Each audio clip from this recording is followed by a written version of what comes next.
गुस्सा है और बलूचों को अगवा करके मार देती है पाकिस्तानी फौज। खुफिया एजेंसी और पाकिस्तानी सेना के खिलाफ लोगों में इस वक्त गुस्सा देखने को मिल रहा है। ये बड़ी खबर निकलकर सामने आ रही है, जहां बलूचों को अगवा करके मार देती है पाकिस्तानी फौज और पाकिस्तानी फौज को लेकर बलूचों में इस वक्त गुस्सा देखने को मिल रहा है। आक्रोश जो है वो देखने को मिल रहा है। बलूचों को अगवा करके पाकिस्तानी फौज मार देती है। ये बड़ी खबर निकलकर सामने आई है। बलूचिस्तान में पाकिस्तानी सेना के खिलाफ लोगों में नाराजगी है। ये बड़ी खबर है जो इस बीच निकलकर सामने आ रही है। जबरन गायब किए जाने से बलूचों में गुस्सा है। बलूचों को अगवा करके पाकिस्तानी फौज जो है वो मार देती है। ये बड़ी खबर इस बीच निकलकर सामने आई है। खुफिया एजेंसियों के खिलाफ लोगों में इस वक्त आक्रोश है। लोग इस वक्त जो है पाकिस्तानी सेना से आक्रोश खाए बैठे हैं। लोग पाकिस्तानी सेना से इस वक्त नफरत कर रहे हैं। जिस तरीके से पाकिस्तानी सेना के द्वारा जबरन बलूचों को जो है गायब किया जाता है और इसके बाद उन्हें मार दिया जाता है, इसको लेकर जो बलूचिस्तान के लोग हैं उनमें नाराज़गी है। और दूसरी ओर लगातार पाकिस्तानी सेना और बीएलए के बीच जो संघर्ष है वो देखने को मिल रहा है। लगातार जो बीएलए के लड़ाके हैं उनका संघर्ष पाकिस्तानी सेना के साथ देखने को मिल रहा है। लेकिन इस बीच जिस तरीके से खबर निकलकर सामने आई है, बलूचों को अगवा करके पाकिस्तानी सेना मार देती है, इस खबर ने हर किसी को हैरान परेशान किया हुआ है। बलूचिस्तान में लोग जो है इस वक्त आक्रोश में है। पाकिस्तानी सेना को लेकर लोगों में इस वक्त नाराज़गी है। पाकिस्तानी खुफिया एजेंसी को लेकर बलूचों में इस वक्त नाराज़गी है। तो बलूचों को अगवा करके पाकिस्तानी सेना के ऊपर मारने के आरोप लगे हैं। खुफिया एजेंसी के खिलाफ लोगों में इस वक्त आक्रोश जो है देखने को मिल रहा है। तो जानकारी जिस तरीके से निकल के सामने आई है, लगातार इस पूरे मामले को लेकर जो है लोग आक्रोशित नजर आ रहे हैं और बलूचिस्तान में पाकिस्तानी सेना के खिलाफ लोगों में इस वक्त नाराजगी है।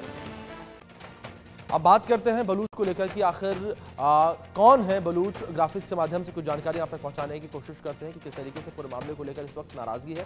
सुन्नी मुसलमान जो है वो जातीय समूह ईरान पाकिस्तान सीमा पर मौजूद है और ईरान पाकिस्तान सीमा पर मौजूद है। ये तो इस तरीके से अगर बलूचों को लेकर जानकारी दी जाए तो जनजातियों में संगठित हैं ये जानकारी है। और दूसरी ओर दक्षिणी अफगानिस्तान के हिस्से में इनकी मौजूदगी है। दक्षिणी अफगानिस्तान के हिस्से में बलूचों की मौजूदगी है। किसी राज्य का हिस्सा मानने से इनकार करते हैं। सबसे बड़ा विद्रोह का कारण यही है कि जो बलूच हैं वो किसी भी राज्य का हिस्सा अपने आप को मानने से इनकार करते हैं और दशकों से आज़ादी की कोशिश करते हैं, आज़ादी की लड़ाई लड़ रहे हैं और आज़ादी की मांग पर हिंसक दमन का सामना भी करते हैं। तो लगातार आज़ादी की मांग इनके द्वारा की जा रही है। सुन्नी मुस्लिम जातीय समूह है ये। अब बात करते हैं कि कितने बलूच गायब हुए हैं। अब तक 30,000 से ज़्यादा लोग गायब हो चुके हैं और पाकिस्तानी सेना ने पिछले 10 सालों में 1800 बलूचों का कत्ल किया है। ये गंभीर आरोप लगे पाकिस्तानी सेना पर। जबरन गायब करने का सिलसिला 2006 से जारी, यानी कि करीब अब 20 साल होने को है और 2004 से अब तक जबरन गायब होने में सिर्फ 7,000 मामले ही दर्ज हुए हैं, लेकिन उसके बाद के मामले दर्ज नहीं हुए। लापता में महिलाएं, बच्चे, बुजुर्ग और पुरुष शामिल हैं, यानी कि हर वर्ग के लोग गायब होने में शामिल हैं। तो 30,000 से ज़्यादा लोग जो हैं वो अब तक गायब हुए हैं। ये हैरान करने वाले आंकड़े निकलकर सामने आए हैं कि अब तक 2006 से 30,000 से अधिक लोग जो हैं वो गायब जो हैं हुए हैं।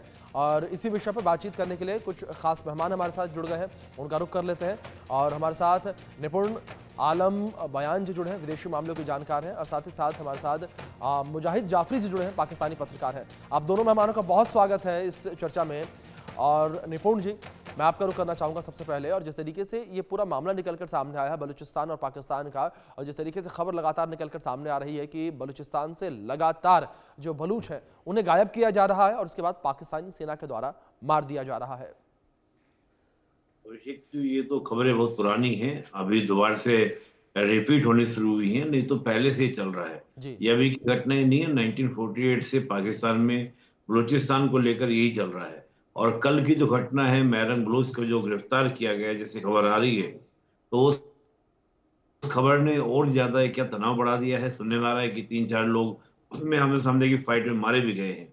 तो ये जो खबरें आती है, कई बार तुमको सुनने में ये भी आता है कि सैकड़ों लोगों की जो कंकाल हैं वो एक साथ आपको क्या देखने को मिलते हैं। ये तक खबरें आपका पाकिस्तान से, बलूचिस्तान के एरिया से आपकी आती है। और देखिए, बलूचिस्तान के लोगों के साथ जो उनकी वॉइस है, उनकी जो आवाज है, उसको दबाने का प्रयास 1948 से किया जा रहा है और जबरदस्ती ही मिलाया गया था 1948 में, क्योंकि आपका बलूचिस्तान के लोग तो चाहते नहीं थे कैसे जीने की पॉलिसी के कारण मिलाया गया। और तब से हम देखें 1948 से लेके अब तक कई बार वहां पर क्या हुआ है कि बहुत व्यापक तरीके से पाकिस्तान की सरकार के अगेंस्ट आंदोलन हुए, आंदोलन में हिंसक भी हुए, और हिंसा में देखिए कई सारे वहां पर क्या आपके ग्रुप्स बने हुए हैं।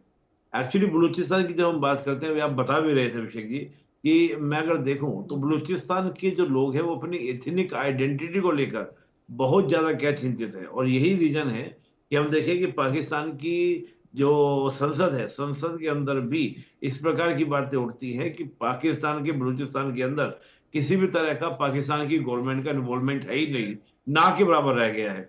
यानी कि वहां पर सेना की नहीं चलती है, तमाम तरह की चीजें नहीं चलती है, क्योंकि बलूचिस्तान के लोगों की जो पहली मांग है वो है उनकी अपनी ऑथेंटिक, जो अपनी एथनिक उनकी जो आइडेंटिटी है उसको देखा जाए, उनके रिसोर्सेज का कंट्रोल जो होना चाहिए वो आपका नियंत्रण होना चाहिए, उनका खुद का नियंत्रण होना चाहिए, और वो अपने आप को लगातार अपनी स्वायत्ता की, ऑटोनॉमी की जंग कर रहे हैं।